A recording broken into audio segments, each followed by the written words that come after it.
How you doing, everybody? It's Mark from Blastworks Surface Prep. Hope everyone's having a great day.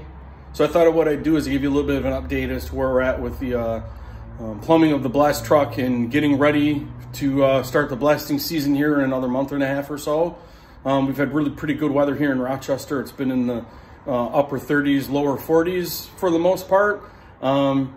The interior of the truck's almost done. We've got a little more to do, and then we've got to move on and finish up some structural issues under the hood. And then we're going to update a couple of mechanical things. And at that point, we should be ready to go. So I'm going to spin the camera around and kind of show you what we've been doing inside the truck here. And I will be right back. Okay, so as you can see, we are putting the workbench to good use already. Working on this plumbing inside the truck. So basically the first thing you're going to see here is our intercooler that's driven by a fan. It's not real easy to see, but behind it is a louvered vent to the exterior. When we're operating, we'll have a tether mounted over here that we can connect down to the frame and have that in the open position when we're operating. I'm also going to build a cover for the outside of it. So our air is going to come in from the compressor. We're going to run a stainless line down here with an elbow, and we're going to go down through the floor, through all that mess that you can see, down through the floor over there out to the compressor. So the air is going to come in through this series of 45s into the intercooler, and then we got some braided steel line that continues down onto the coalescing air dryer.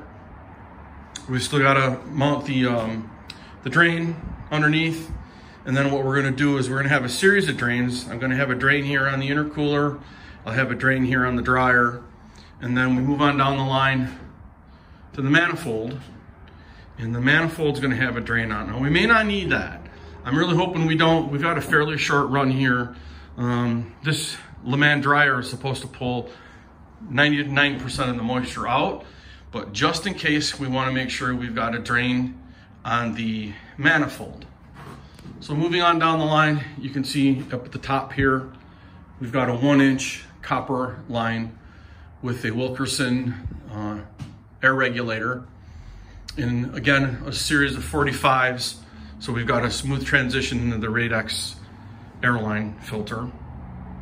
And then I think what I'm going to do, I haven't quite finished it yet, is from the regulator, I think I'm going to come out of the top of the regulator and go down the wall with copper, and I'll show you here in a minute what the plan is for down below. Next would be just a general airline, again with a Wilkerson 3/4 inch regulator, and we're going to come down the wall behind the Radex filter. I threw in a T here, and we'll have an air gun line on there with a quick disconnect, and I can shut the air off right here. Because what's going to be down here at the floor, I'm going to put a 2-prong Chicago fitting on there so that we can run airline for our big impact gun, and I've also got one set up for just an airline. Then the third one in line here, that's going to be for paint. So again, a Wilkerson regulator. I've got a pressure gauge coming in the next day or two in the mail for that. And we follow down here. I added this air needle valve, I believe is what you want to call it, because from what I've been made to understand, you do not want to run 375 CFM to your paint gun. So with this unit, we will be able to regulate the amount of airflow that goes to the paint system. And then that terminates down here where an airline can connect to it. And then last but not least, of course, is for the blast pot. So what I've got to do here still is, because of where this regulator is mounted, I'm actually going to put a 45 on the end of this to shoot the hose downward a little ways, and it's going to loop backwards around the back of the pot. And in a minute, I'll put the pot in place so you can kind of see where that's going to go. So that's pretty much how we're set up at this point. A lot of that stuff up on the top shelf is actually for the under the hood of the truck. And not fully organized yet, but we will get there. And then the last thing is this LED light. That's a 1 foot by 2 foot LED light that's 12 volt. I bought that from Super Bright LEDs. It is fantastic. It lights the inside of this box perfectly. You can see I actually stole my kid's charger for his electric skateboard to power it temporarily until we can get some wiring in here. And then that's the last thing I'm gonna do. You can see up here on the intercooler, there's a pressure switch. That's what will power the fan. But I'm also gonna have over here in this space, like a panel box with switches. I am gonna put a switch in that line for the intercooler, and I'll tell you why. We're up here in the Northeast and it gets pretty cold, and I don't see why we wouldn't be blasting when it's 20 degrees out. I mean, just gonna have to dress for the conditions. And I'm concerned you maybe don't wanna run that fan when it's that cold out, because you might freeze up your helmet and be uncomfortable for the operator. So, you know, 99% of the time, the switch that'll be in the panel box will be in the on position, but you would have the ability to shut it off, and you don't have to mess around with any connections to the fan. Also, what will be in there is I'll have a switch that will power, send power to the dead man on the pot.